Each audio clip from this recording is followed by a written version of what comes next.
நாம் வணங்குற சாமி நம்மளை எப்படி கட்டி போடும்? அதென்னங்க கட்டி போடும் அப்படின்னா, நல்லதுக்கு கட்டி போடும்.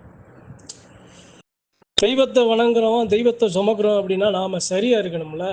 நம்மளுடைய பயணம், நம்மளுடைய பாதை சரியாக இருக்கணும்ல.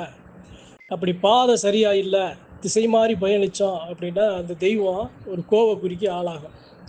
இன்றைக்கி இந்த பதிவில் அப்படி ஒரு சாமி கோவக்குறிக்கு ஆளாகி அந்த தெய்வத்தை சுமக்கிற சாமியாடி எப்படி தடுக்கப்பட்டார், எப்படி அவர் செய்கிற தப்புலேருந்து விடுவிக்கப்பட்டாருங்கிறதா ஒரு உண்மையான நிகழ்வை அறிவு நண்பர்கள்ட்ட பகிர்ந்து கொள்ள ஆசைப்படுறேன். ஒரு சாமியாடி தெய்வத்தை உண்மை நீதி நேர்மையுமாக சுமந்து ஆடி வர்ற சாமியாடி. அந்த சாமியாடிக்கு பல தடைகள், பல தடங்கல்கள், பல குழப்பங்கள், சூழ்நிலைகள் அவரை சுற்றி அந்த ஒரு சூழலை ஏற்படுத்துது. அதனால் அவர் என்ன பண்ணுறாரு, அந்த சாமியாடி தன்னிலை மாறி பயணிக்கிற பயணம் அந்த திசை மாறி வேறு வழியில், கெட்ட வழியில் இறங்க முயற்சி பண்ணுறாரு. உடம்புல இருக்க சாமி அதை ஏற்றுக்குமா? உடம்புல இருக்க சாமி, நீ எந்த ஒரு சாமியாடியும் அவர்கள் செய்கிற உடலை தொட்டு நிற்கிற சாமியாடி அவர்கள் செய்கிற தவறை அனுமதிக்குமா? அனுமதிக்காது. அப்போ அவர் என்ன பண்ணுறாரு, கெட்ட வழியில் திசை மாறி சூழ்நிலையின் காரணமாக கெட்ட வழியில் பயணிக்கும் போது அந்த சாமி கடுமையான ஒரு கோபத்தை உண்டாக்குது. அந்த கோபம் எப்படி இருக்குது அப்படின்னா, எவ்வளவோ அந்த சாமி முயற்சி பண்ணுது.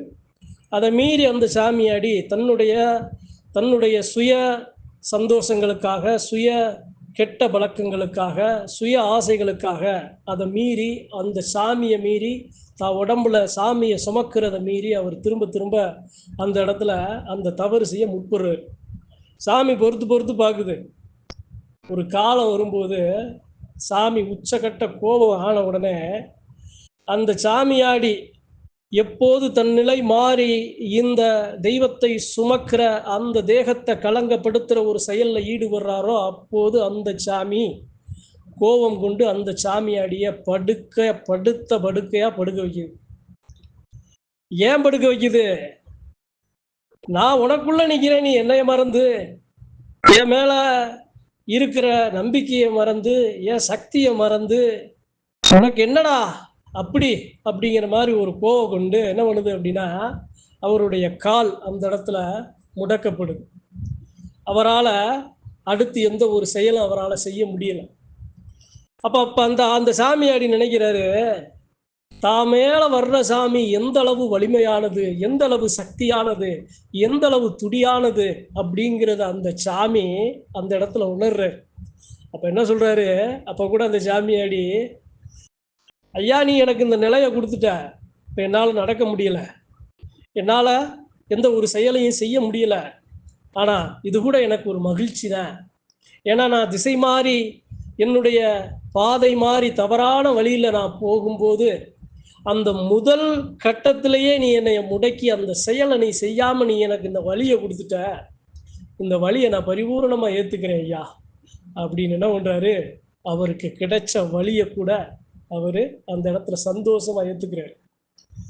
இந்த பதிவில் சாமியை சுமக்கிற சாமியாடி வரும் மக்கள் ஏனோ தானோன்னு இல்லாமல் தன்னை பற்றி சிந்திச்சு, தன்னுடைய ஆசைகளுக்கு, தன்னுடைய போதைகளுக்கு, தன்னுடைய சுயநலத்திற்கு மேலே இருக்கிற தெய்வத்தை மறந்து அவங்க செயல்பட்டாலும் அந்த சாமி அவங்கள விடாது, அவர்களை தடுக்கும், அவர்கள் செய்கிற செயலை செய்ய விடாது. உச்சி குடும்பிய கூட பிடிச்சி இழுத்து மூளையில் உட்கார வைக்க, எந்த செயல் செய்ய ஆசைப்படுறோமோ அந்த செயலை செய்ய விடாமல் கட்டி போட்டு அவங்கள காத்து நிற்கும். ஏன் அப்படின்னா, அவர் மேலே இருக்கிற சாமி அவருக்கானது மட்டுமல்ல, அந்த எல்லைக்கானது, அந்த மக்களுக்கானது, அந்த எல்லையில் இருக்க அந்த மக்களுடைய நம்பிக்கையானது. ஒரு இடத்துல ஒரு சாமி ஆடுறாரு அப்படின்னா அந்த இடத்துல சாமி ஆடியாக பார்க்க மாட்டாங்க, எந்த சாமி அவர் மேலே இறங்குதோ அந்த சாமியாக தான் பார்ப்பாங்க. அப்போ அந்த சாமியை சுமக்கிற சாமியாடி தவறு செஞ்சுட்டா அந்த சாமிக்கு ஒரு இழிவு வராதா? அந்த சாமிக்கு ஒரு இழிபெயர் வராதா? அப்போ அந்த இடத்துல சாமியோட மதிப்பு, மரியாதை அந்த இடத்துல குறைக்கப்படும். இந்த பதிவில் அறிவு நண்பர்களுக்கு சொல்கிறேன், தெய்வத்தை சுமந்து அந்த தெய்வத்தால் ஒரு சில தீய வினைகளில் சிக்கி தன்னுடைய நிலை மாறி திசை மாறி பயணிக்க முயற்சிக்கிற ஒரு சில சாமியாடி பெருமக்களுக்கு சொல்றேன், அந்த தவறை செய்யாதீங்க. உடனே கைவிட்டுருங்க, உடனே கைவிட்டுருங்க. சாமி உங்களை தூக்கி தலையிலையும் வைக்கும், அதே சாமி உங்களை தூக்கி தரையில போட்டு காலில் மிதிக்கவும் செய்யும். ஏன் அப்படின்னா அந்த அளவு சாமி உங்களை நேசிக்கிறதா உண்மை. உடலை ஒரு சில தடைகளை கொடுத்து பாதிப்பை கொடுத்தாலும் அதுல இருந்து மீட்டு அந்த சாமி உங்களை இழ வச்சிடும். அதுல இருந்து மீட்டு கொண்டு வந்துடும். 1 மடங்குக்கு 3 மடங்கு சக்தியை அதிகமாக கொடுத்து உங்களை பழையபடியை விட அதிகமான ஒரு சக்தியை கொடுத்து உங்களை திருப்பி மீட்டு எடுத்துரும். ஆனா தவறான நீங்க ஒரு செயல் செஞ்சிட்டீங்க அப்படின்னா அந்த சாமியும் அந்த இடத்துல அதனுடைய சக்தி அந்த இடத்துல குறைக்கப்படும், மதிப்பு இழக்கப்படும். நீங்களும் உங்களுடைய வாழ்நாள் முழுவதும் அந்த ஒரு பாதிப்பை நீங்க உண்டாக்கிடுவீங்க.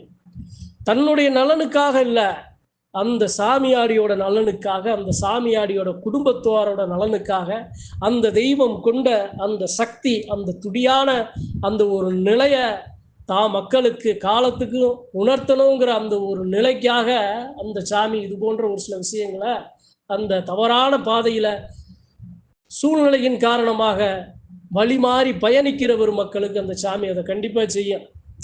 ஒரு பிள்ளை அழுகுதுன்னா அந்த பிள்ளை சரியா படிக்கலைன்னா அந்த பிள்ளைய அடிச்சு நாம படிக்க வைக்கிறது இல்லையா?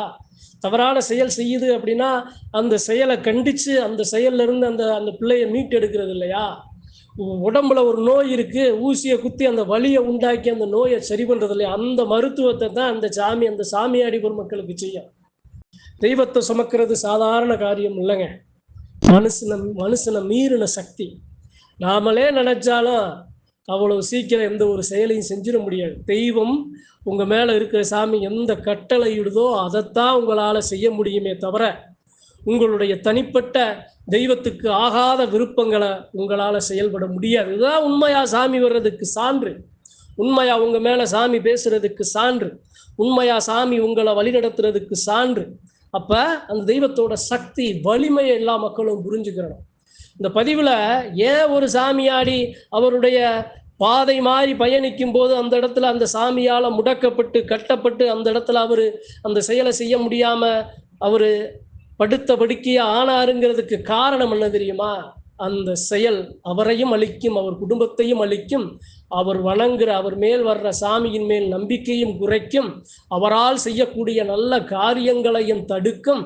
அது அந்த எல்லைக்கு கும்புக்கே பாதிப்பா இருக்கிறதுனால அந்த சாமி துணிஞ்சு ஒரு சில அன்பான ஒரு சில தண்டனைகளை கொடுக்குங்கிறதா சத்தியமான உண்மை.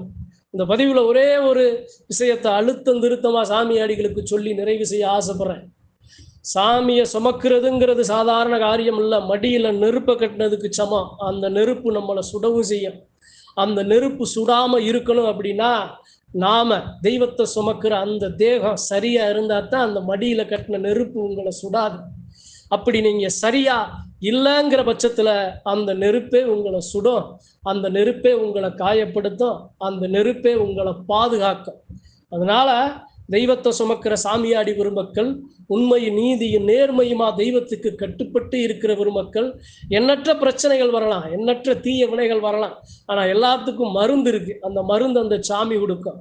ஆனா அந்த தீய வினைகளோட நோக்கத்தை நிறைவேற்றபடி நாமளும் நம்மளுடைய தெய்வ சக்தியை அந்த நம்பிக்கையை மீறி நம்மளுடைய எண்ணங்களுக்கு ஏற்ப ஒரு சில செயலை செஞ்சோம் அப்படின்னா நாம தான் பாதிக்கப்படுவோம்.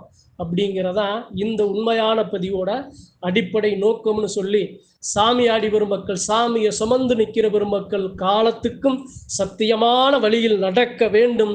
நடக்காவிட்டாலும் அந்த சாமி நடத்தும். அதுதான் உண்மை அப்படிங்கிறத இந்த பதிவின் மூலமா பகிர்ந்து கொள்ள ஆசைப்படுறேன். நன்றி, வணக்கம். மற்றும் ஒரு பதிவில் சந்திப்போம்.